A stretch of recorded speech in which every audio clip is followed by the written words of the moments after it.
Bonjour, je voudrais vous parler des arnaques sur tutelle et curatelle. Donc surtout, déjà premièrement, ne demandez jamais de curatelle ou de tutelle pour vous personnellement ou même pour quelqu'un de votre famille. Sauf si vraiment vous n'avez pas le choix, que la personne est très handicapée, très loin.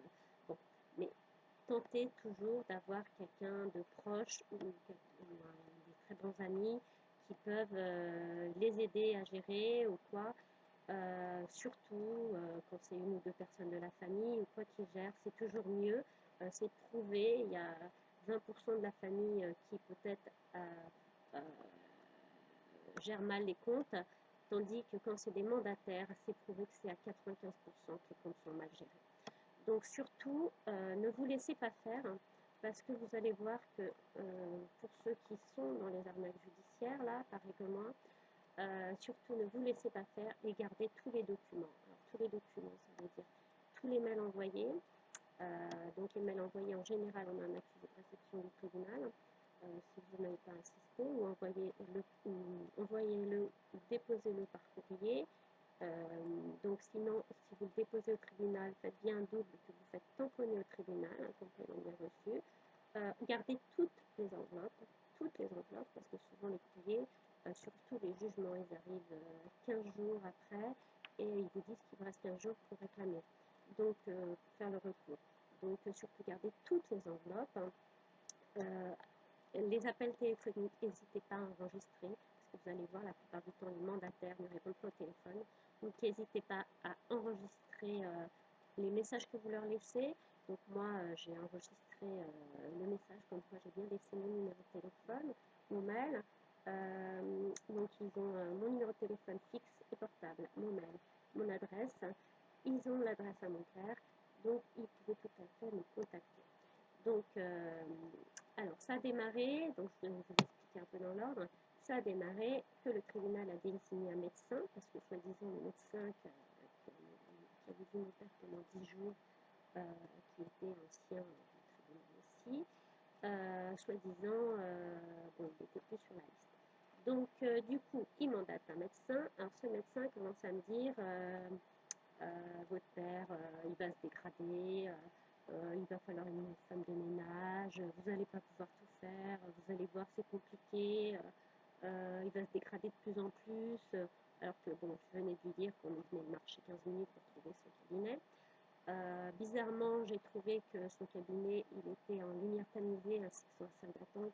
C'est plutôt bizarre, très sombre. Donc, est-ce que c'était pour que mon père voie mal les dessins qu'elle allait faire? Donc, elle a fait un genre de rond, à ce qui paraît, c'est un test d'Alzheimer, avec des flèches. Donc, ça devait être sûrement pour dire l'heure. Elle aurait demandé l'heure à mon père, à sa montre, il aurait su dire l'heure. Hein, ça aurait été plus simple. Elle aurait fait compter, je ne sais pas, hein, de la monnaie, tout ça. Elle aurait très bien vu que mon père sait très bien compter, surtout qu'il a fait le marché pendant longtemps. Je suis désolée, mon père n'a jamais été arnaqué de sa vie, il a 79 ans, il a zéro dette. Donc elle me dit, le mieux c'est qu'il soit sous tutelle, vous allez voir, parce que de toute façon ça va se dégrader dans un an ou deux, il va être dans un état, vous allez voir. Je fais, bah non, mon père n'a pas besoin d'être sous tutelle, il marche 5-15 km par jour, il fait ses courses, il adore sortir, il va au marché, il fait 2-3 marchés dans la semaine. Et bon, elle insiste, elle me dit, oh, bah, de toute façon, bon, s'il y a quelque chose, vous verrez avec le tribunal.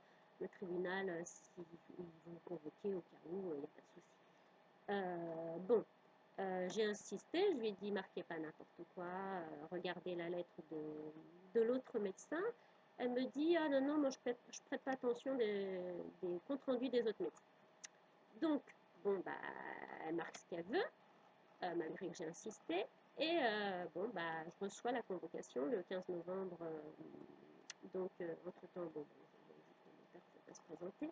Donc, moi, confiante en me disant que la juge allait m'écouter, finalement, elle m'a écouté 5 minutes. Après, elle m'a dit, non, non, je vous ai pu laisser le droit de parler. Donc, ce jour-là, elle me dit, alors mon père m'avait désigné pour continuer à faire les papiers. Ce jour-là, elle me dit, mais la lettre n'est pas dans mon dossier. Ah bon. Je fais, bah, c'est bizarre ça, parce qu'elle a été fournie en mars 2019. Elle me dit, bah non, je n'ai pas de lettre de votre père, comme quoi il vous désigne. Bon, Alors, elle me demande de le refournir.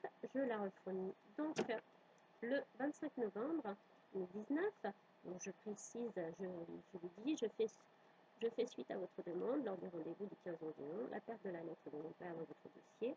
Je ne l'ai pas déposée suite à un. Je voulais que mon père confirme la lettre que j'ai fournie le 1/3/2019 dans le dossier requête complète. Donc, il a reconfirmé cette lettre le 19/11/2019.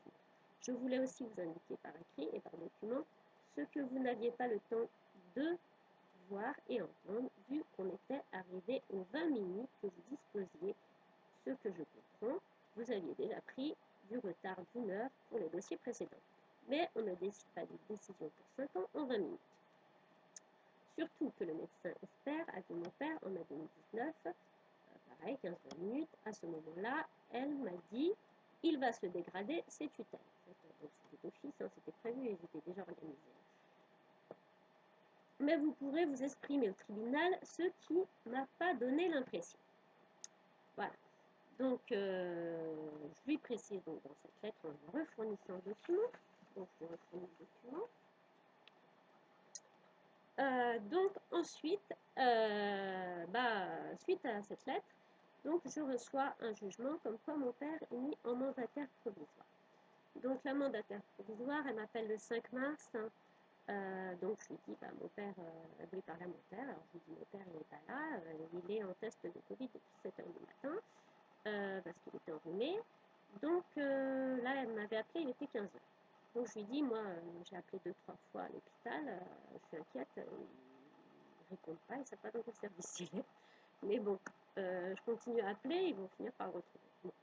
Elle me dit, je veux vous voir vous et votre père. Alors je dis, moi, mon père, il m'a mandaté moi et une autre personne au Portugal, un secrétaire pour l'aider, depuis février 2019. Et mon père ne vous a pas mandaté. Il a le choix de son mandataire. Donc, elle me dit, si vous ne voulez pas me voir, vous n'imaginez pas ce que je suis capable de faire. Voilà ce qu'elle me dit exactement. Vous imaginez pas ce que je suis capable de faire. Donc, prenons cette menace en compte. Je demande, suite à mon père, il est rentré à 16h30. Donc, entre-temps, elle m'a jamais recontacté pour me demander si mon père il allait bien, s'il était malade ou pas. Jamais depuis le 5 mars. Elle m'a jamais rappelé, alors que j'ai bien dit qu'il était depuis le matin à l'hôpital. Donc, le 5 mars. Alors, donc, je voulais dire quoi? Je ne sais plus. Donc, par rapport. Donc, après, je dis à mon père, prévois, parce que vu la menace qu'elle m'a faite, elle va te bloquer tes comptes. Tu risques de plus beaucoup avoir à manger chez toi. Donc, fais plein de courses, prévois. Donc, mon père, il a acheté des taux, etc. Et prévois un peu d'argent parce que sinon, elle va te bloquer les comptes, c'est sûr, vu la menace qu'elle m'a faite. Donc, elle m'a jamais recontacté, même pendant le Covid, elle m'a jamais recontacté. Alors, si elle a envoyé une petite lettre, alors, prévoyez toujours de tout demander. Hein. Donc, j'ai demandé à l'hôpital, ils ont été très sympas, ils m'ont envoyé l'heure de rentrée de mon père, donc le 5 mars à 7h23, et heure de sortie 15h43. Donc, comme quoi il était bien à l'hôpital ce jour-là, hein, quand elle a voulu lui parler. Donc, suite à ça, elle m'envoie une lettre de menace vers fin avril. Entre-temps, elle m'avait envoyé une lettre le 20 mars. Alors, j'aime bien la petite phrase parce qu'elle ne nous a jamais appelé. C'était des lettres automatiques. Hein. Je pense qu'elle envoie à tout les dossiers, à mon avis, sont débordés. Mes assistantes et moi-même sommes mobilisés et continuerons à vous appeler régulièrement pour prendre de vos nouvelles. Alors, elle n'a jamais appelé mon père pendant le Covid. Hein. Désolée, elle n'a jamais appelé. Donc, je précise au tribunal que son service ne répond jamais. Elle me dit, oh mais non, c'est pas possible, ils sont habitués, ils gèrent bien les dossiers, tout ça. Je fais, écoutez, je vous envoie son numéro, donc j'ai preuve que j'ai bien envoyé son numéro. Je vous envoie son numéro, essayez d'appeler, vous allez voir, ça répond jamais. C'est un répondeur à chaque fois. Donc ce que j'ai fait, c'est qu'à chaque fois que j'appelais, j'ai dû appeler 5-6 fois, j'ai enregistré son répondeur. Et d'ailleurs, j'enregistre bien que je donne mes coordonnées. Voilà. Donc faites tout, regardez des preuves. Ensuite, donc suite à ça, qu'est-ce qui s'est passé? Ah oui, donc suite à ça, le 5 juillet, elle bloque son compte. Alors elle bloque son compte sans l'avertir, sans m'appeler, sans m'avertir. Elle bloque son compte, sans savoir s'il a mangé chez lui ou pas. Hein. Ils s'en foutent. Donc, ensuite, donc, suite à ce jugement, je n'ai pas dit, suite à ce jugement donc, de février, j'ai contesté tout de suite, j'ai fait tout de suite un recours. Donc j'ai contesté et en refournissant la lettre de mon père, comme quoi mon père me désignait et qu'il avait désigné un secrétaire au Portugal. Donc c'est indiqué dans les courriers. Donc à cela 3 fois. D'accord? 3 fois je leur fournis les documents. 3 fois. Et qu'est-ce que j'ai fourni avec? Ah oui. Puis en plus en mars, je leur fournis, donc je vais vous montrer, hein, je leur fournis les comptes. Donc je cache quand même. Je leur fournis les comptes de 2 pages de toute l'année que j'ai pris le dossier de mon père, donc les frais, les dépenses qu'on a payées, tout ça, etc. Voilà, je leur fournis bien que mon père il a plus depuis plus d'un an du décès de ma mère et qu'il ne manque rien sur les comptes, donc tout ça est indiqué. Entre-temps, je leur fournis même un document que j'ai fait et que j'ai fait signer par des personnes, donc disant que mon père est tout à fait autonome pour faire les choses. Hein. Il y a même la pharmacienne qui dit que mon père est tout à fait autonome hein, pour payer, rendre la monnaie, etc. Donc ça, je l'ai fourni aussi au tribunal. Donc il y en a 2, il y a 2 pages. Entre-temps, la mandataire judiciaire qui était désignée au bout de 4 mois, ils lui ont dit qu'ils changeaient de mandataire. Donc ça, c'était suite à la procédure que je vais vous expliquer. Il y a eu une procédure en fait le 24 juillet 2020 pour lequel on n'a pas été convoqué.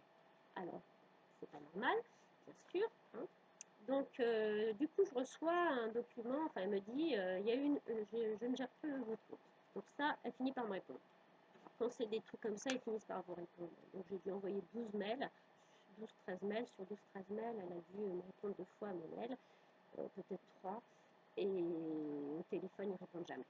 D'ailleurs, le dernier mail que j'ai envoyé, j'ai même reçu, ils disent même que leur téléphone, ils ne répondent pas, ils sont débordés. Et sur ces répondeurs, à chaque fois, elle dit, elle dit que de février à fin mars, elle est débordée, elle a trop de dossiers. Donc à part ça, le tribunal dit qu'ils gèrent les dossiers qu'ils ont l'habitude. C'est surtout qu'ils leur mettent plein de dossiers parce qu'ils veulent contrôler l'argent des vieux et des handicapés. Donc là, elle précise bien, donc malgré que mon père il a prévu un petit peu, elle précise bien que sur ces 4 mois, mon père il est à plus de 1218. Donc il n'y a pas de souci, rien disparaît, on est d'accord. Ensuite, donc entre-temps, donc avant que je sache qu'il y a un jugement, donc de mars à août, donc j'appelle la juge 7 fois, 7 fois je l'ai au téléphone, donc pour lui demander où en est notre convocation au tribunal. Alors elle me dit je vais convoquer votre frère et vous serez convoqué après. Donc elle me dit ça 7 fois, donc le 3 août, le 12 août et le 13 août, parce que je l'avais appelé le 3 août parce qu'il manquait également un jugement, le restant du jugement de février. Donc on avait eu un complet. C'est l'avocate qui m'avait dit ça. Donc, je lui demande donc le 3 août, le 12 août et le 13 août, donc quand c'est qu'on va être convoqué. Elle m'a dit, vous inquiétez pas, vous le saurez prochainement. À ces 3 dates quand même. Finalement, le 17 août, je reçois une lettre en écopie, je vais vous montrer, hein, d'une décision qui a été prise, donc qui a été imprimée le 5 août, hein, la décision c'est du 24 juillet. Je vous montre l'enveloppe, hein, il n'y a pas de souci. Donc, je l'ai reçu en écopie le 17 août. C'est parti de là-bas le 12 août. Alors, elle m'avait dit le 12 août, si, je voulais envoyer le 3 août, donc le jugement de février. Alors que, bon, c'est bien prouvé que c'est parti de là-bas le 12 août. Elle m'envoie aussi le jugement, donc du 24 juillet 2020, pour lequel on n'a pas été convoqué. Donc, c'est quand même très grave. Donc là, Donc sur ce jugement, elle dit des choses très très intéressantes. Donc, elle me dit que dans ma demande de mainlevée du 3 août, où j'ai fourni donc le document du médecin, deux documents du médecin, je les envoie trop tard parce que je les ai envoyés avant le jugement, après le jugement, du 24 juillet 2020. Donc, le 24 juillet 2020, il aurait fallu que je sois informée quand même, hein. Donc là, je lui ai répondu, oui, mais pour vous fournir des documents, à la base, on reçoit une lettre, hein, comme ils m'ont envoyé la première fois pour le jugement de novembre. Veuillez fournir les documents nécessaires pour votre défense. Veuillez, si vous voulez être accompagné d'un avocat, et veuillez vous présenter avec les personnes concernées. Voilà. Donc, normalement, à la base, on aurait dû recevoir ça. Donc, mais comment est-ce que je peux lui fournir avant le 24 juillet si elle ne me dit pas qu'il y a un jugement le 24 juillet? Moi, elle m'a juste dit, vous serez convoqué après votre frère. C'est tout ce qu'elle m'a dit. Elle m'a jamais donné de date. Elle m'a dit que le 3 août, elle n'était pas au courant que j'allais le savoir. Et elle m'a dit le 12 et le 13 août qu'elle n'était pas que j'allais le savoir prochainement, mon jugement, quand j'allais être convoquée, alors qu'il avait déjà eu lieu. Elle fait fort quand même. Donc elle fait fort. Alors, ensuite, dans ce jugement, ils disent que c'est la première mandataire de Mani, hein, qui a fait la demande de tutelle. Alors, de curatelle, bon là c'est un dossier en cours de tutelle. Donc, je suis désolée, elle dit que c'est elle qui a fait la demande le 31 mai 2019. Ça ne peut pas être elle qui a fait la demande le 31 mai 2019, vu qu'elle a eu le dossier qu'en février 2020. Donc, comment est-ce que ça aurait pu être elle qui aurait fait cette demande, hein? Qu'est-ce qu'elle dit encore? Donc, elle fait des trucs incroyables. Voilà, c'est un truc de fou. Je veux dire qu'ils sont débordés, mais bon. Alors, dans ce truc, ils disent toute personne dans l'impossibilité de pourvoir seule à ses intérêts en raison d'une altération médicale constatée, soit de ses facultés mentales, alors mon père a toutes ses facultés mentales, hein, tout le monde le dit, hein. La seule chose, c'est que dans les papiers français, il ne sait pas écrire ni lire, et les papiers portugais, bon, il sait écrire et lire, mais bon, c'était ma mère qui avait plus l'habitude de faire les papiers. Donc ça, il a un peu plus de mal. Mais bon, sinon, il comprend tout à fait, hein, les papiers, il sait se déplacer aux impôts pour demander les impôts, il sait aller payer ses factures qu'il a eues régulièrement, il y va, il paye, il sait donner l'argent et récupérer la monnaie et compter la monnaie et il fait ses courses tout seul. Soit de ses facultés corporelles de nature à empêcher l'expression de sa volonté. Alors, corporelle, mon père il marche, il est capable de marcher entre 5 et 10-15 km par jour. Donc il marche tout à fait très bien. D'ailleurs, le jour où on a été voir le médecin, je lui avais dit qu'on venait de marcher 15-20 minutes parce qu'on était à 1,2 km. Je lui ai même fourni le document au tribunal. Parce que la pharmacie, elle nous avait fait un peu, parce que trop pensé, la pharmacienne, elle nous a donné un gentil plan où c'est bien marqué qu'il y a 15-16 minutes à pied. Donc gardez toujours tout. Donc, empêcher l'expression de sa volonté peut bénéficier dans le respect de ses droits. Alors, le respect de ses droits, c'est marqué dans les droits de l'homme. Alors, le respect de ses droits, c'est le respect d'être entendu, un jugement ou n'importe. C'est le respect d'avoir le droit de parler. C'est le respect d'avoir le droit de s'exprimer. Alors, autant pour mon père que pour moi, parce que même si ils inventaient n'importe quoi, moi, j'aurais dû recevoir une lettre et être convoquée. Donc, le respect des droits, c'est les droits de l'homme, le droit d'être convoqué. Alors, je veux vous donner un peu de texte, hein, qui sont par ici. Alors, pour vous aider. En tout cas, si vous avez, par exemple, le texte de loi de quand on n'est pas convoqué à un jugement, si vous l'avez, j'aimerais bien l'avoir, parce que j'ai un peu cherché, mais j'ai pas trouvé ça. Mais je sais qu'ils sont dans l'obligation parce que c'est marqué là, mais j'ai pas le texte en fait. Mais je vais vous le dire, hein, ce qui est marqué exactement. Donc, dans la Déclaration des droits de l'homme, donc ça c'est sur le service du ministre de la Justice. Donc, il parle des droits de l'homme sur l'article 1, article 2, Alors c'est très bien détaillé, je ne savais pas que c'était à ce point-là. Article 1, article 2, article 4, article 5, article 6, article 7, article 8, article 10. Donc ça, c'est ce qui détaille du droit de parler, du droit d'être entendu, le droit d'être entendu un jugement, le droit d'être défendu. Voilà. Donc article 12, article 13, article 21, article 25 et article 28. Donc ça, c'est les droits de l'homme.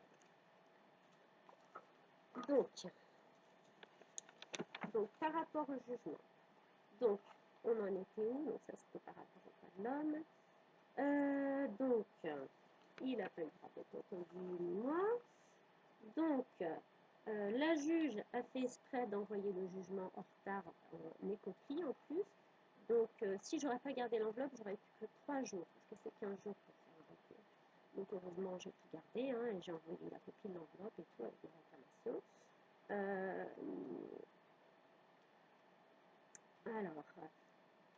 Alors, il y a une partie du jugement qui m'a pas été envoyée par le tribunal, et bizarrement, pour faire le test, hein, il m'a été envoyé par un autre service. Bizarrement, pour faire le test, je leur ai réclamé le restant du jugement, encore, parce que déjà, celui de février, ils me l'ont envoyé pareil le 17 août, le restant du jugement. Donc, eh ben, ils ne me l'ont jamais envoyé. Ils ne m'ont jamais envoyé. Alors, pourquoi ils ne m'ont pas envoyé? Je vais vous dire pourquoi. Parce que dans ce restant du jugement, il est indiqué, en l'absence de désignation anticipée d'une personne pour exercer la mesure d'une personne anticipée, d'une personne pour exercer la mesure et de toute personne proche susceptible d'être désignée, il convient en application de l'article 450 du Code civil de nommer donc le mandataire de l'État. Mon père m'a désigné. Bizarrement, à 3 reprises, à 3 dates différentes, les papiers ils ont disparu. Et en plus, j'ai bien indiqué qu'il avait désigné une autre personne, qui est un service de secrétaire au Portugal. On a le document, pareil en février 2019. Donc, ils disent que mon père n'a anticipé personne et désigné personne. Voilà pourquoi la juge n'a jamais voulu me fournir ce document. Hein? Alors, bon, je dois se demander comment j'ai pu l'avoir. Je ne me rappelle plus si je lui ai dit. Hein. Bon, ça, c'est pas trop grave. Je ne crois pas lui avoir dit, mais bon, si je lui ai dit, tant mieux. De toute façon, ils sont tous complices là-dedans. C'est un truc de dingue. Qu'est-ce qu'il y a encore? Donc,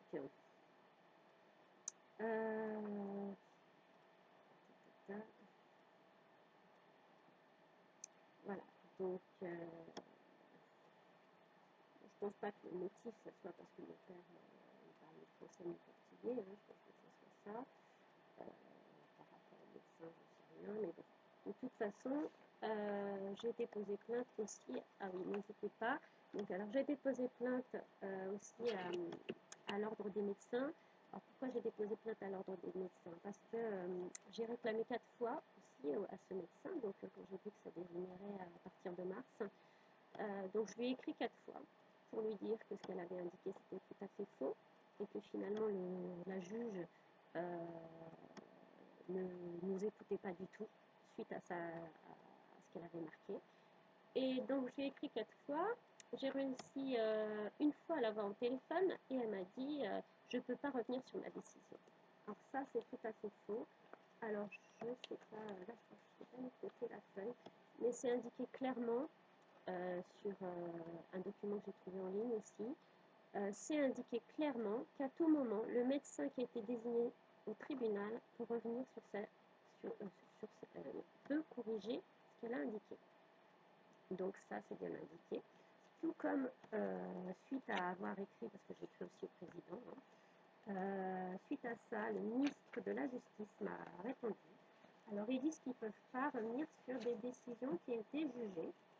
Alors, décision qui a été jugée, mais c'est pas un jugement, c'est un faux jugement, vu qu'on n'est pas présenté.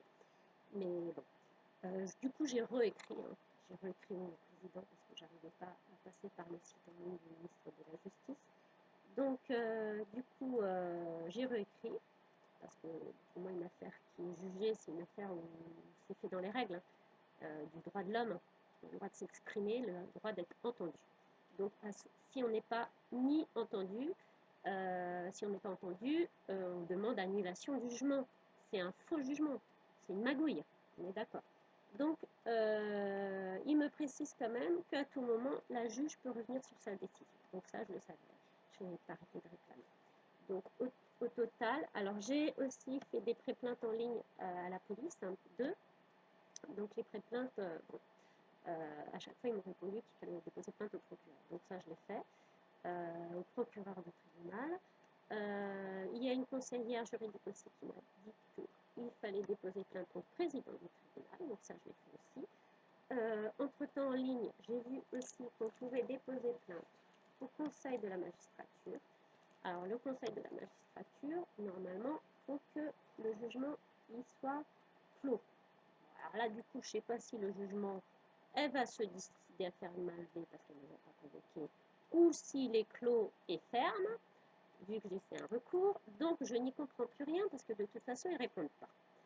Donc, en tout cas, il y a une réclamation au magistrat. Donc, le conseil de la magistrature, donc, il faut l'appeler, enfin, c'est en ligne, hein. Vous pouvez le contacter en ligne. Il y a leur adresse mail et puis sinon on le contacte en ligne. Ils vous répondent aussi. Donc insistez hein, si vous disent de prendre tous ces services-là, si vous disent systématiquement pour un peu dévier les choses, prenez un avocat, n'hésitez pas à insister parce que s'ils sont là pour vous défendre, ils sont là pour vous défendre. C'est un droit.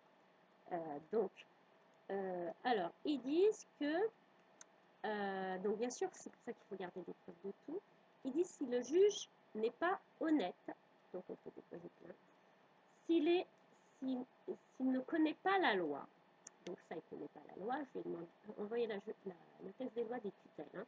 Je lui ai envoyé tout le texte, je ne sais pas si elle a lu entre-temps, mais ça fait plusieurs mois que je lui ai envoyé. Les droits de l'homme, je lui ai envoyé des articles là récemment. Donc, le respect, mon père n'a pas été convoqué, ni moi ni lui.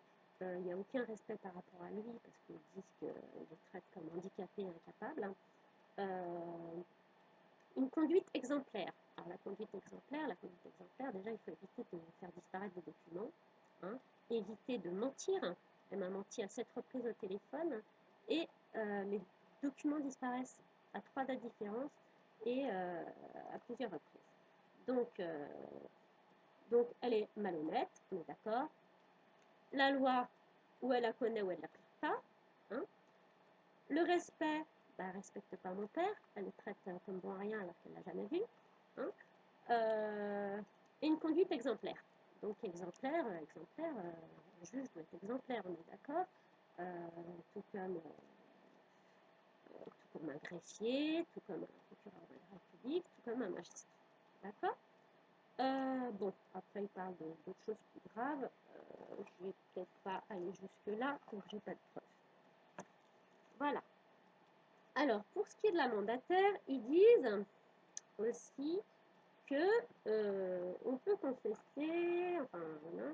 Donc la demande ne sera alors recevable que à l'exécution provisoire risque d'entraîner des conséquences manifestement excessives qui seront révélées postérieurement à la décision de la première instance. Donc, suite au blocage de mon père, forcément, il a travaillé 35 ans pour la France, hein, il ne comprend pas qu'on lui bloque sa retraite. Hein, et que du coup, il arrive à la banque et la banque, elle lui dit non, non, on ne donne pas 50 euros. J'ai demandé à fournir les RIB quand même. Donc, cette banque, je ne vais pas dire le nom, hein, parce qu'on va pas dire le nom, enfin, le nom global, je ne sais pas. Je vous le dirai la prochaine fois si je le sais. Mais en ce moment, il faut une pub comme quoi, soi-disant, ils soutiennent les familles. Donc, je ne sais pas s'ils sont tous sur cette pub-là, mais bon.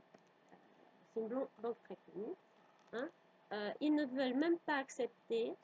Donc, du coup, je leur ai bien prouvé qu'il y avait un problème juridique. Hein, je leur ai envoyé les documents de jugement. Je l'ai prouvé donc à la mandataire qu'il y avait un souci juridique. Hein, et malgré tout, ils ne veulent même pas accepter les RIB des impôts, hein, alors que c'est pour payer des choses principales. Hein.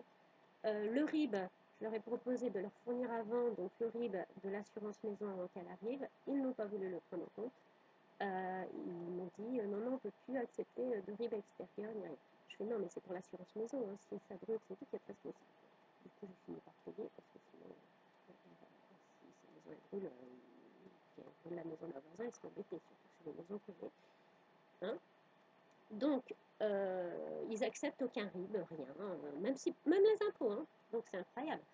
Mais bon, c'est pas grave. J'espère que les impôts vont nous soutenir quand même, hein. Moi qu'ils aident aussi ces services, j'espère pas quand même. Donc, je leur ai refourni donc, ce 3 août, qu'elle m'a dit que c'était arrivé trop tard après le jugement qu'on n'a pas été convoqué. Donc, je leur ai fourni un avis psy. Alors, bon, elle m'a dit que c'est arrivé trop tard. Hein. Mais bon, entre-temps, elle a quand même reçu. Donc, elle a eu le temps de faire une main levée hein, depuis le 3 août. D'accord. Donc, vu qu'elle ne nous a pas convoqué, elle a fait un défaut de jugement. Hein. Alors, elle a vraiment envie de faire que des fautes. C'est incroyable. Hein. Parce que j'ai réclamé quand même. Donc, l'avis psy est dit patient vu ce jour pour une évaluation psychiatrique bien orientée. Donc, ça, c'était suite au début du stress qu'on lui a bloqué le compte. Hein. Ça faisait 15 jours. Bien orienté dans le temps et l'espace, non délirant, le discours est cohérent. Le patient donc raconte qu'on lui a bloqué ses comptes. La réaction de tristesse du patient est légitime. Il ne présente pas d'idée suicidaire. Le patient est cohérent dans son discours. Tous ses propos sont confirmés par sa fille.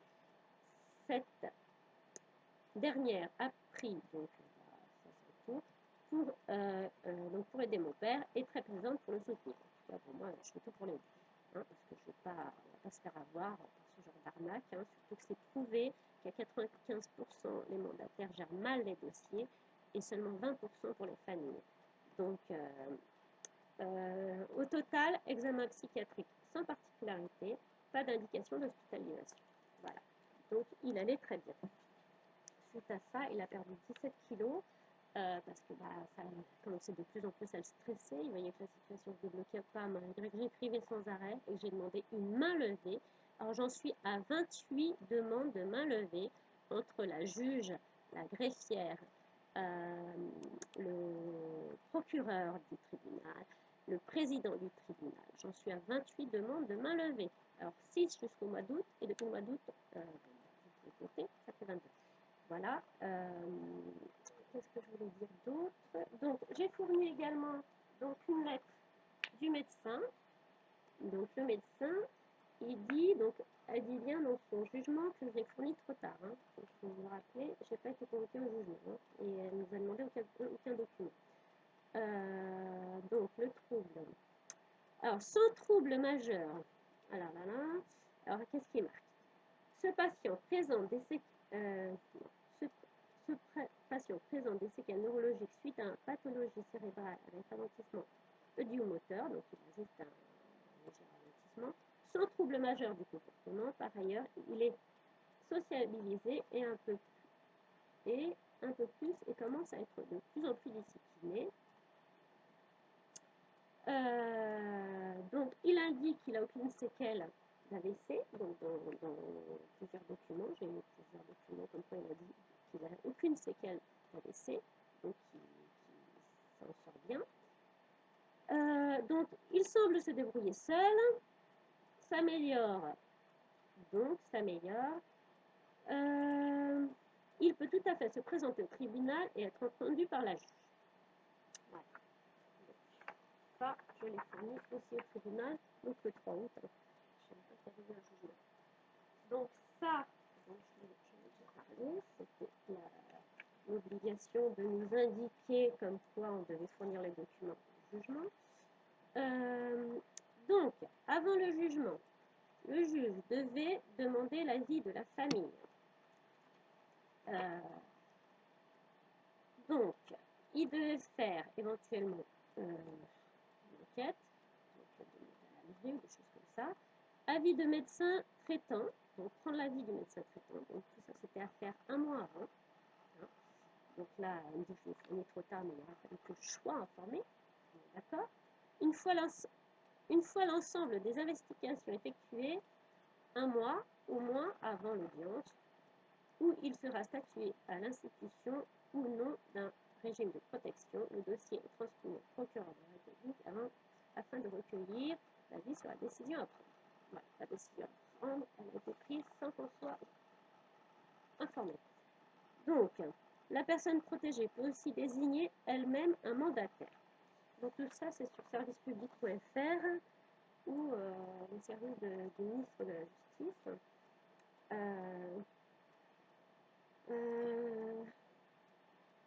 Donc, la personne, donc sous curatelle ou tutelle, n'importe, peut désigner donc, une personne entretenant avec le majeur les liens étroits et stables. Donc c'est moi déjà qui ai gardé mon père 3 mois chez moi suite au décès de ma mère, pour qu'il se remette. Donc ça, ils le savent très bien, je leur ai écrit dans les lettres. Avant de décider de placer une personne majeure sous tutelle ou sous curatelle, le juge commence par entendre cette personne, seule ou accompagnée d'une personne de son choix, avocat ou personne de confiance. Donc même s'ils ne voulaient pas entendre mon père, ils auraient dû entendre ou une personne de confiance ou un avocat. D'accord? Ils auraient dû nous dire. Qui peut nommer le curateur, tuteur, mandataire spécial? En principe, le juge doit entendre en compte l'avis émis par la personne protégée qui désigne curateur ou tuteur, la personne de son choix, époux, partenaire, etc. Le juge nomme la personne choisie par le majeur protégé si les 3 conditions suivantes sont réunies. La personne désignée accepte sa mission, donc ça je l'ai indiqué en premier. La personne désignée est majeure et jouit pleinement de ses droits civils. Alors je suis largement majeure, j'ai 2 enfants. L'intérêt de la personne à protéger est préservé. Donc l'intérêt de la personne à protéger est préservé. Donc elle n'est pas préservée, là, ils n'écoutent même pas ce que vont mon père. Alors, à noter, si la juge ne nomme pas la personne désignée par la personne protégée, elle doit préciser ce qui interdit cette nomination. Alors, elle n'a pas interdit, elle n'a pas indiqué ce qui interdit cette nomination, parce que mon père, elle savait très bien que mon père, il m'avait désigné. Elle a carrément indiqué, donc je vous l'ai dit, que mon père n'a ni anticipé, ni désigné personne. Donc mon père, il a largement anticipé quelqu'un avant, parce qu'il m'a désigné en mars 2019 et il a désigné aussi un secrétaire au Portugal donc en février 2019. Donc il a largement anticipé. Alors elle n'a pas dit qu'elle avait des trucs contre moi, parce que déjà en mars 2019, je lui ai donné les résultats des factures, tout ça qu'on avait payé. Donc j'avais déjà anticipé que ça risquait de dégénérer. Donc ça, elle ne m'a pas critiqué là-dessus. Par contre, elle dit que mon père n'a désigné personne. Donc elle a fait disparaître à 3 dates différentes et 3 reprises des documents. Les lettres, comme quoi j'avais bien dit qu'il y avait aussi un secrétaire qui m'aidait à gérer les papiers. C'est moi qui gère tous les papiers avec lui. Voilà. Donc j'indique disparition volontaire de documents par le juge au premier et au deuxième jugement. Donc je précise aussi que là, suite à toutes les disparitions de documents, ce que j'ai fait, c'est que là, j'ai refourni, je vais tamponner toujours, n'hésitez pas à faire tamponner. Donc toujours les doubles, vous les faites tamponner au tribunal. Quand vous les déposez au tribunal, si vous êtes trop loin, vous les envoyez en recommandé. Le mieux, c'est de faire tamponner au tribunal. Vous avez un tampon comme quoi c'est bien le bon document que vous avez déposé. Là, tout est numéroté. Ce que j'ai fait, c'est que j'ai tout numéroté. Parce que comme ça, après, je fais des photocopies des feuilles numérotées. Donc là, j'ai fourni 47 documents. Je sais qu'ils ont été fournis parce que j'ai fait une photocopie des feuilles numérotées. Voilà. Qu'est-ce qu'il y a d'autre? Alors, je suis quand même passée d'un classeur de 3 à juste centimètres. Je crois que j'ai à peu près tout dit. Ah oui, elle dit aussi, c'est sympathique, hein, donc qu'elle rejette ma demande de main levée. Alors, pourquoi elle ne m'a pas convoqué suite à mon recours du 3 mars, ça je ne sais pas, je n'ai pas vraiment compris. Elle devait me convoquer donc.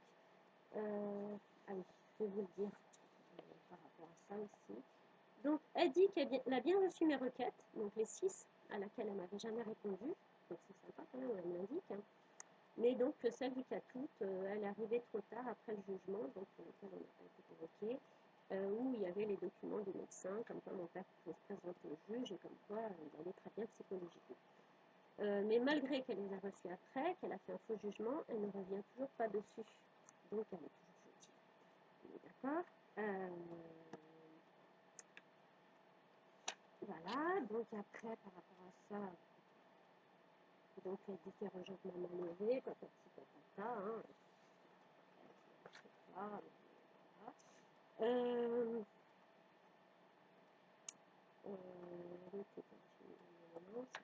chose.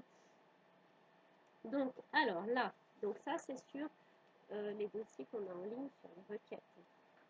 Donc, sur les requêtes. Donc, ils disent